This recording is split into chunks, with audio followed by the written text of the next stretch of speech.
Hi, I'm Brian Marsh, your potential coach. Today, we are going to talk about how to stay motivated and accomplish your objectives. Point number one in staying motivated and accomplishing your objectives is replace motivation with discipline. Oftentimes, when you hear motivational speakers, they tell you that you are not accomplishing your objectives primarily because you lack motivation. Let me tell you right here and right now, for most of you, that's a lie. It isn't about motivation. What you are lacking is not motivation. What you are lacking is discipline. Discipline. Whenever I say that, I'm always asked, Brian, what is discipline? What does that even mean? I'll give you my definition of discipline. Discipline is doing the thing you are supposed to do, doing it the way you are supposed to do it, and doing it that way every single time. That is what discipline is. And if you think about your situation and the objectives you are attempting to accomplish, it isn't that you are not accomplishing those objectives because you lack motivation. If you're honest with yourself, you're not achieving those objectives because you are not disciplined in the objectives. You are not disciplined in pursuing those objectives. So the next thing you need to ask yourself when it comes to accomplishing your objectives is, do I actually have the tools, the resources, the systems in place that I need in order to accomplish my objectives? I think that's a very candid and honest question that needs to be asked each and every time. I have an exercise for you. Take out a piece of paper and list the objectives that you want to accomplish. Next to those objectives, list the resources you believe you need in order to accomplish those objectives.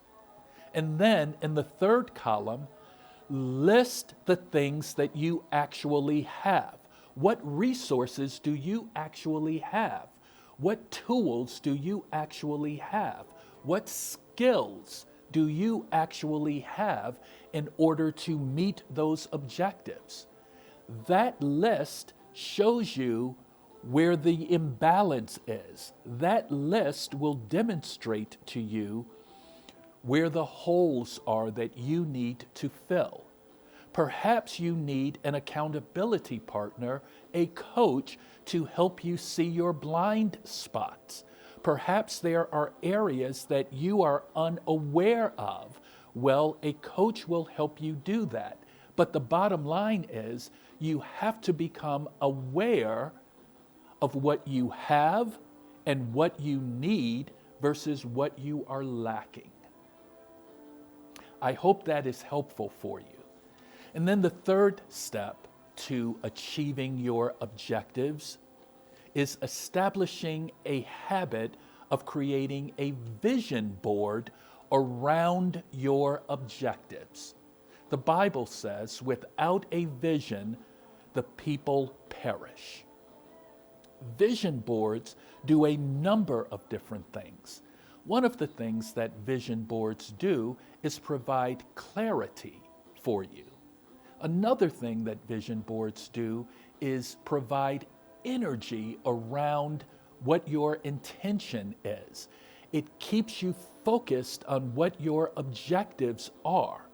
And once you identify what your objectives are and you continue to see those objectives in front of you, you become energized. I had a client who told me that when she ran track in high school, her coach always told her to understand what it would feel like to cross the finish line. So the objective wasn't necessarily for her to cross the finish line, but rather to get energized by the feeling of crossing that finish line. That is what a vision board will do for you. It will create energy around your intention. Once you visualize yourself doing whatever that objective is, you will energize yourself. You can feel yourself accomplishing that objective, whatever it might be.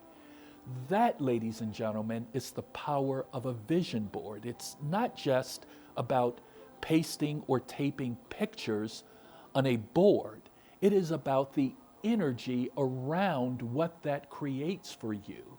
You are literally visualizing your success.